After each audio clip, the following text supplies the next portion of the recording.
Bazala bamzitho, welcome to Mkosi Nomagatsheni. I am uMagatsheni, Umkosi wethu namhlanje. Bazala bamzitho, it's about season 3 of Izingane Zesithembu. Guys, this season it seems like it's gonna be fire. A lot of people, they were thinking it won't be fun since Uvyokazi is no longer part of Izingane Zesithembu, but it seems like it's gonna be fire. So the first episode nje, the first scene, it was uSne akhuluma nabazali bakhe. Why ngithi nengane nabazali bakhe, which is uMusa Mseleku noMacele. They were asking uSne what really happened ngamalobolo wakhe. Guys, as uSne, to me, dala ngimkhulumela uSne, I do feel as if vele babakhe ngamthatha isirasi and samgeza izandla, because maybe izinto azenze into ezisa uMusa Mseleku ubuhlungu, and ukuthi uSne amcela imali now uSne kuthiwa wafunelwa umsebenzi.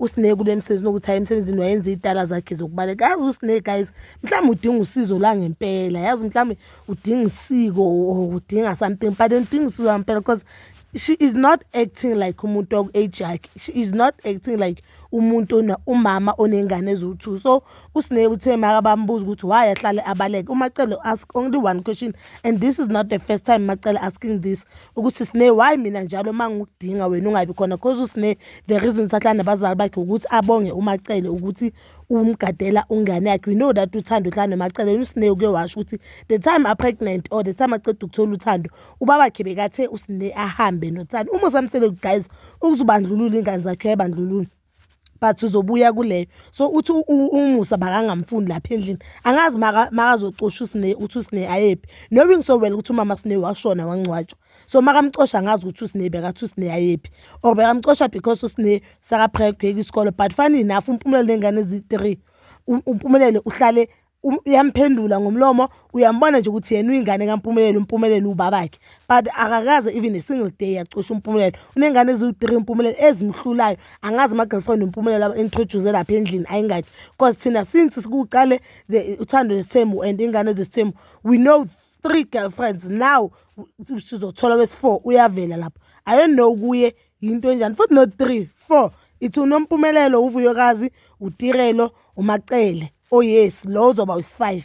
You understand? But uSne no. So uSne uthe makabuza indaba yakhe amalobolo. If you remember, guys, last year there were talks or allegations that uSne uzolotsholwa, but kwathi uSne amalobolo azange saba khona just because uSne kusho ukuthi bakachithela ifiance yakhe. But yes, it was true, the allegations were true, because ubaba uMseleku wayithola icall ebuya ebukhweni bakaSne. Asazi-ke nayo ukuthi that call into ekhona or they are just creating content, because ngesintu I know ukuthi if umuntu ufuna ukulobola ubhala incwadi, indaba ye-call asiyazi hamba kanjani. But ke naye baba uMseleku ukuthi amalobolo they won't be happening, and amalobolo they are cancel. Naye uthi ubone on social media, uthi ubone ngale ntombazane ehlala ikhuluma nabo, ikhuluma ngabo on social media. I don't know the name of the girl. So uthi ubone on social media ukuthi amalobolo awasekho, and uSne njengoba bekangekho endlini bekakwenye i-boyfriend yakhe, that means ucebe umngane wakhe. So uSne uthe makabuza, no uSne being uSne, let's just be honest, uSne uyadelela, because babakhe has all the rights, even though indlela uMseleku bekakhuluma ngayo nguSne, I didn't like it. I felt as if umlahlela izandla, and he lost hope kumSne, which is understandable. But as a parent, I don't think it is fair ukuthi ulahlela ingane yakho izandla ungakayiboni iyaphambili. And the manner akhuluma ngayo noSne, it is so wrong, because uSne akusuye one ingane ephuma eceleni lapha endlini, but uMpumelelo also uphuma endleleni. And makhuluma noMpumelelo, you can see ukuthi ukhuluma naye with respect. Asithi ke athobela uSne, but uyambona noma akhuluma ngoSne ukuthi uthatha uSne nje engathi yinto nje.